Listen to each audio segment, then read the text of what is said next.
WGBH Boston presenta, en asociación con el Museo de Arte Metropolitano, un proyecto de Annenberg CPB.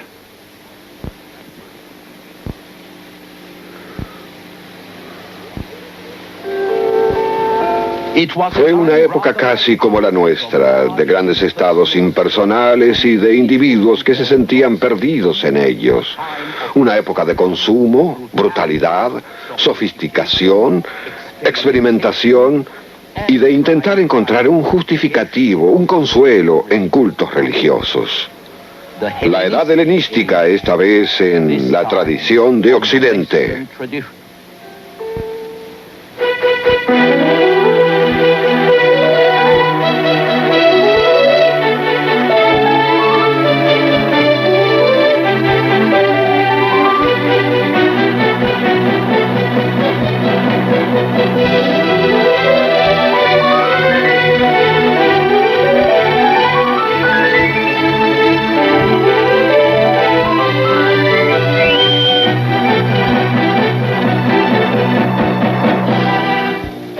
La tradición de Occidente.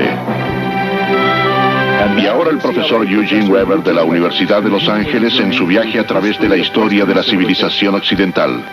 La última vez terminamos con la desaparición progresiva de las ciudades griegas independientes, la polis, y con el desmoronamiento de sus disidentes clásicos durante los 3 últimos siglos antes de Cristo. Pero esta no fue, como se puede esperar, una era de decadencia. Por el contrario, una vez debilitada la polis, surge un nuevo espíritu de apertura en la edad helenística, un espíritu de experimentación y diversidad. El ejemplo más sorprendente se produce en el arte. Los artistas del periodo clásico imponen patrones que estaban más allá del cambio y de la decadencia que forman parte de la vida. Los artistas de la edad helenística intentaron abrazar las cualidades humanas que van con el cambio y con una variedad de vida. La perfección clásica era pura, austera, inmutable. El objetivo de los artistas de la Grecia clásica y preclásica había sido el logro de formas ideales e intemporales, calmas, fijas en su perfección. Pero luego todo cobra movimiento.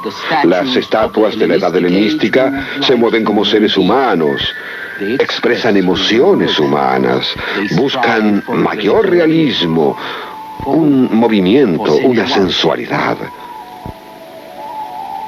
Este es el arte de una sociedad suficientemente conforme consigo misma. No siente deseos de imitar a dioses ni héroes. La fortuna ya no es más una majestad rígida. Se sienta como una mujer normal.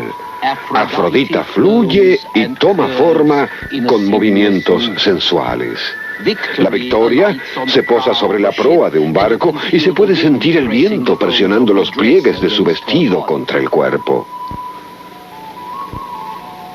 Después, toda esta virtuosidad técnica se vuelve exagerada en estatuas como esta de Laoconte y sus hijos, enmarañados en lo que parece ser una hebra de pasta gigante, pero que en realidad es una serpiente que la diosa Atenea le envía para matarlos.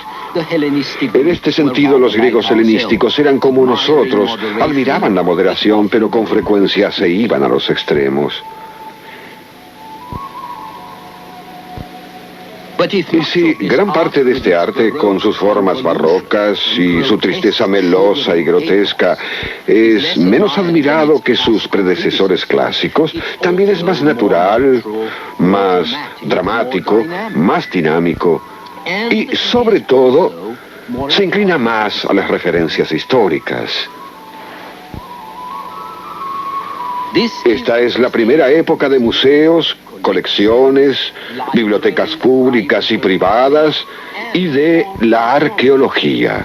Por lo tanto, lo que algunos denuncian en esa época como fragmentación y enajenamiento, otros lo aprecian como una mayor independencia en una sociedad más abierta, menos estrecha.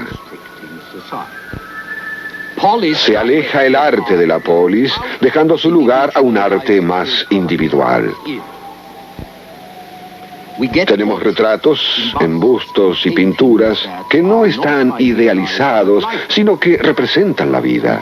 Paisajes y naturalezas muertas que habrían sido completamente irrelevantes cuando solo interesaban los dioses y las ciudades-estado. Ahora el centro de la vida literaria no es Atenas, como lo había sido durante tanto tiempo, sino la nueva ciudad helenística de Alejandría, la que da origen a una especulación psicológica, a biografías y autobiografías. En esta escena teatral, los amantes luchan no contra los dioses, sino contra padres y rivales.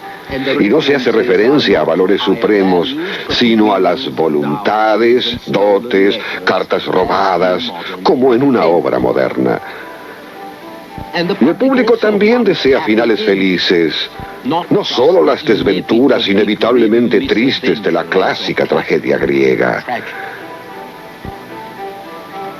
Hay un mercado más amplio para el arte, así como también un gusto más variado del público. Es más vulgar, menos noble que el del siglo V o VI antes de Cristo. Refleja una sociedad común, insegura, intranquila, excitada, pero más viva, más como la nuestra. Otro aspecto familiar del mundo helenístico es la experiencia social personal en la comunidad que se había trasladado de una escala humana accesible en donde la persona podía afectar al medio ambiente si lo deseaba, a una sociedad fragmentada y despersonalizada. Si se deseaba llevar una buena vida, ya no se podía seguir más la filosofía de Platón, que decía, hagamos una buena sociedad hace hombres buenos, los hombres buenos llevan una buena vida. Y si se deseaba formar parte del mundo, ya no se podía permanecer en la polis, porque la polis importaba cada vez menos. Se debía entrar al servicio de uno de los grandes reyes que gobernaban en Macedonia, Egipto o Siria. Estos reyes gobernaban sobre pueblos tan diferentes que se veían prácticamente obligados a asumir la tradición oriental de un rey dios, porque sólo así podían mantener unidos bajo sus leyes o territorios, tribus y ciudades tan diferentes. Hasta los reyes menores tenían pretensiones basadas en los delirios de grandeza de Alejandro. Pero tales pretensiones eran completamente contrarias a los valores griegos, con que se debía ceder en algo, y si no lo hacían los reyes, deberían hacerlo los griegos. En el siglo IV antes de Cristo, cuando Alejandro escribe a los griegos pidiéndoles que lo adoraran como a un dios, los espartanos lo toman con calma y con una mezcla de practicidad y escepticismo. Si desea ser un dios, dicen, que sea un dios.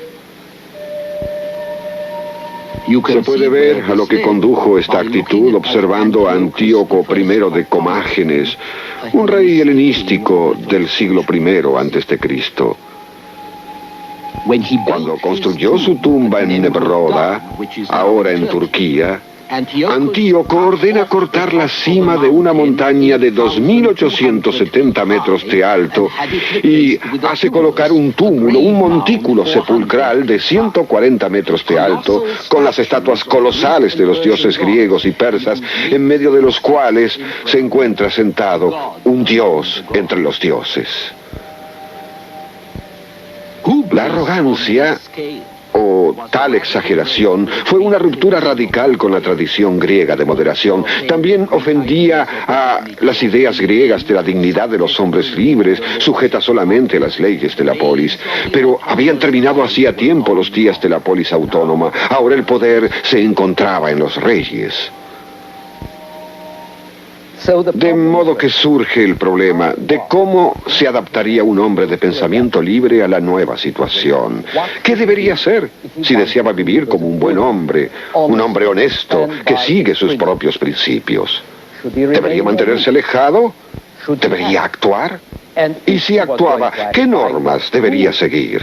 Este es el problema de varias escuelas helenísticas de filosofía, los problemas que debían enfrentar.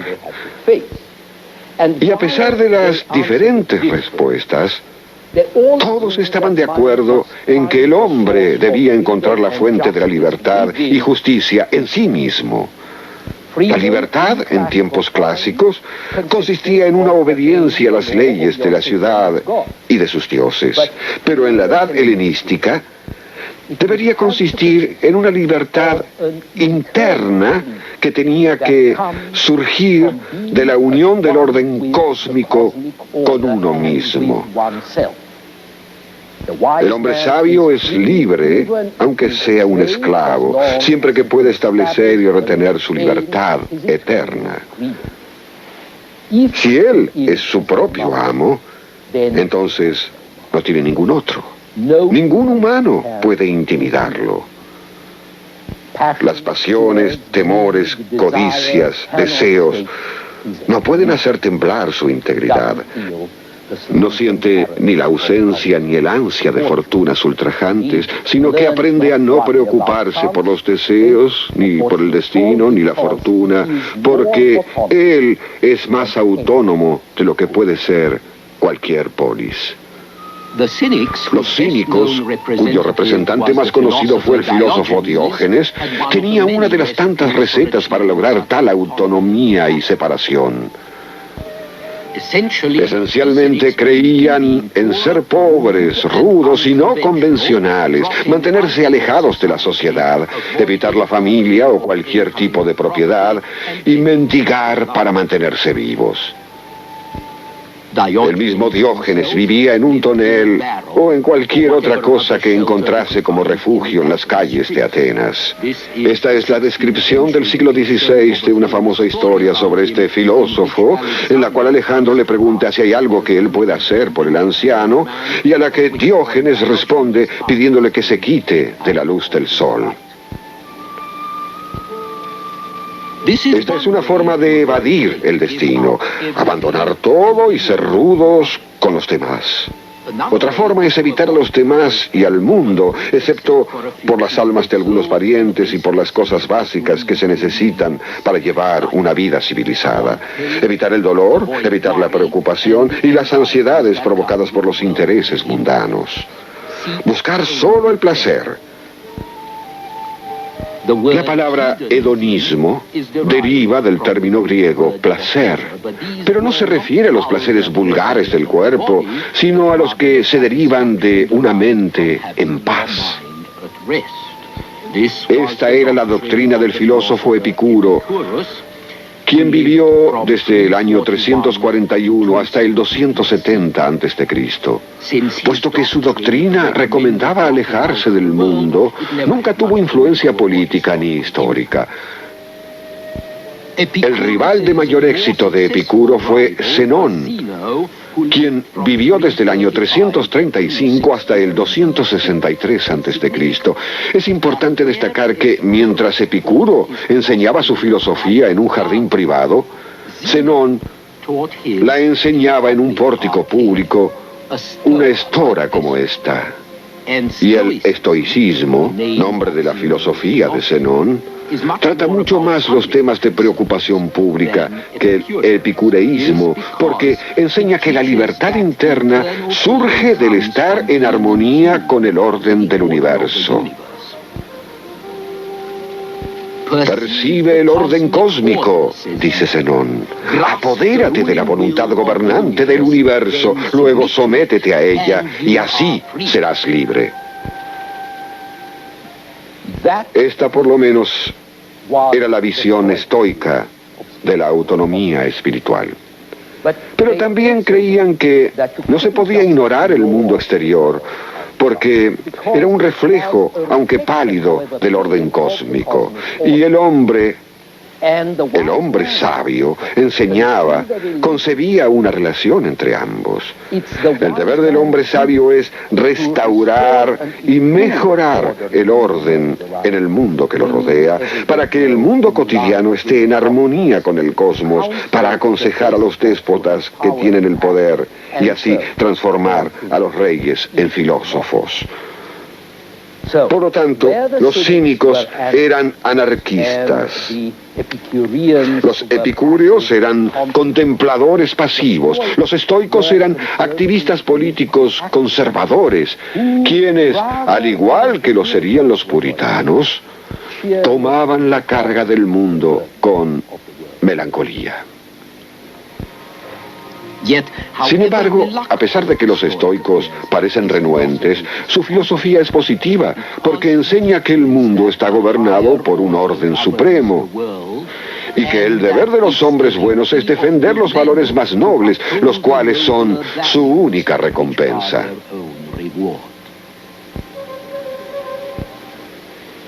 El biógrafo del siglo III a.C.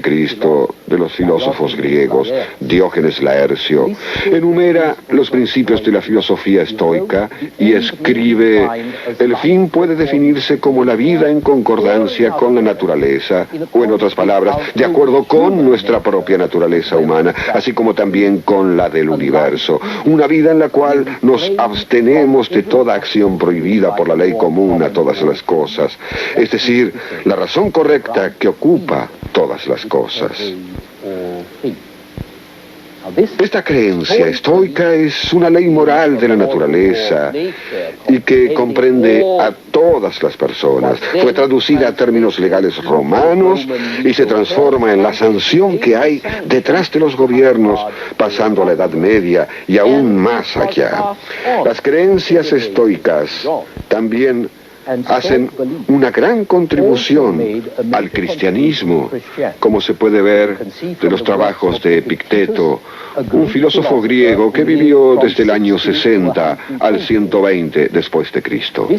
Esto es lo que escribió: tú, hombre, eres el principal trabajo de Dios. Eres una porción diferente de la esencia de Dios y contienes una cierta parte de Él en ti mismo. ¿Por qué ignoras entonces tu nacimiento noble?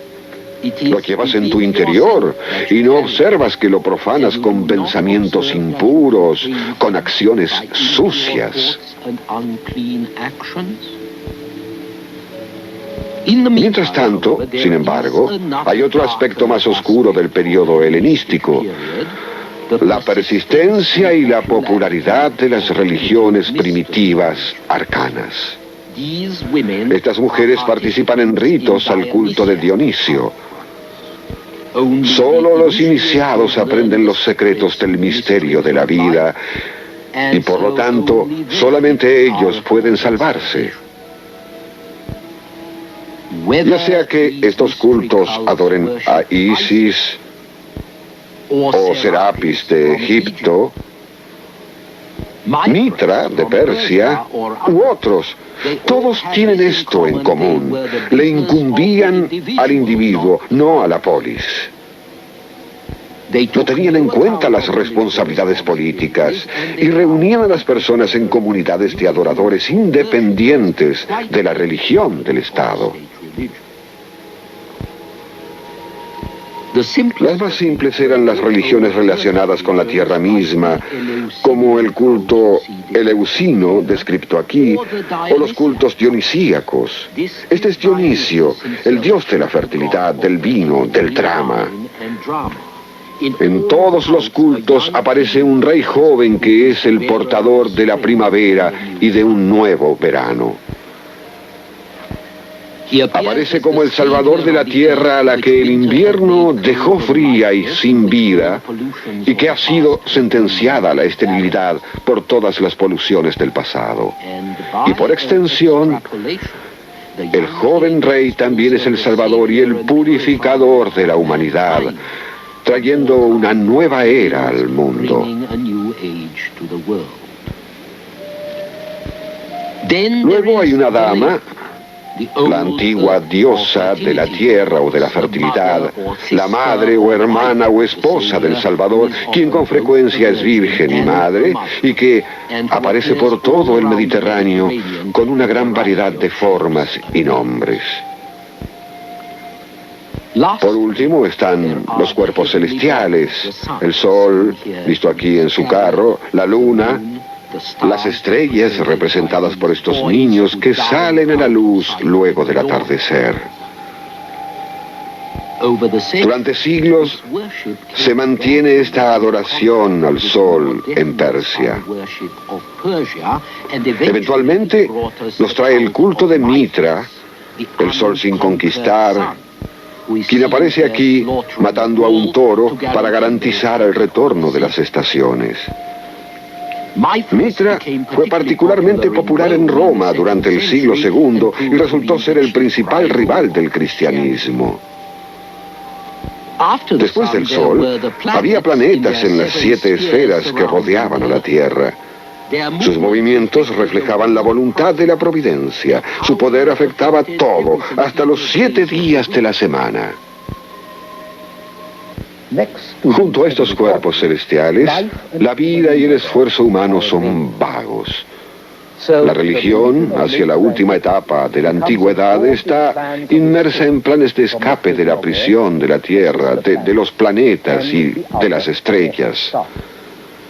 Los hombres y mujeres son los juguetes del destino y del azar, así como de los males locales y de los demonios de la tierra. Pero si el hombre podía alejarse, pasar la esfera de la tierra, pasar la esfera de la luna y de los otros gobernantes del universo, entonces podía llegar a la esfera del Dios Supremo, cualquiera fuese su nombre, donde encontraría una verdadera existencia y libertad, la unión suprema con Dios.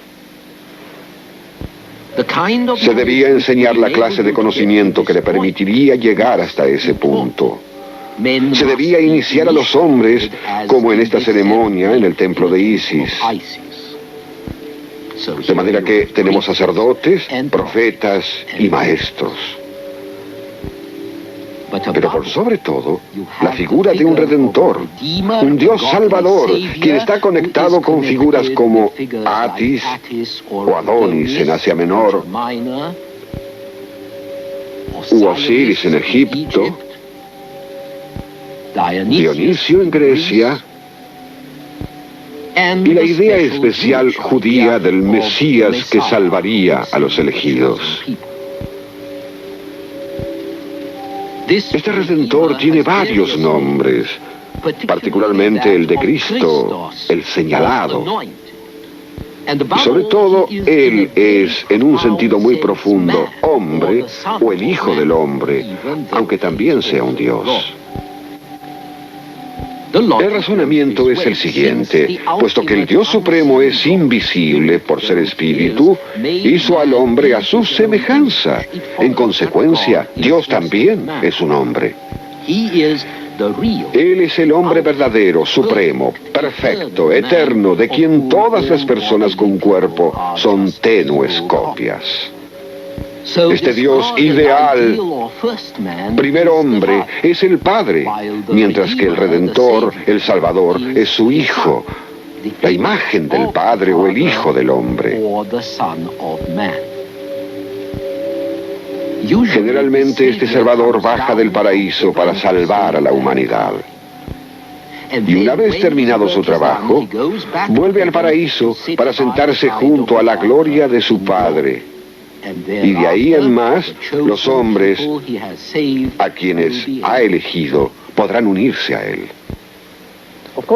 Por supuesto, podrán ver la similitud con la doctrina cristiana, pero también deben notar que estos primeros cultos de misterio, incluyendo el misterio gnóstico que influyó a los primeros cristianos y contra los que reaccionaron otros cristianos, que todos estos cultos eran exclusivos, así como fue exclusiva la religión hebrea.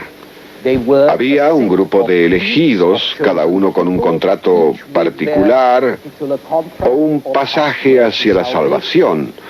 Mientras que, como veremos a su debido tiempo, los cristianos se darían cuenta de la implicancia universal de estos cultos de una manera mucho más efectiva. Por el momento, me gustaría destacar que es imposible no ver el desarrollo de estas religiones como una ayuda emocional para los hombres y mujeres, quienes sin ellas sentirían que se enfrentan al mundo solos y quienes descubren que sus poderes originales no eran simplemente los de una prueba. De este proceso surge una nueva clase de autoconciencia, un sentido de privacidad personal e interna, sentido que los griegos de la Edad Clásica nunca tuvieron.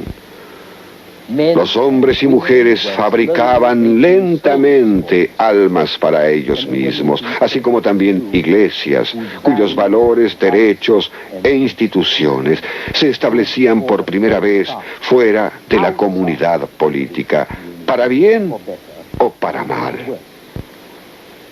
En nuestro próximo programa hablaré sobre el surgimiento de Roma.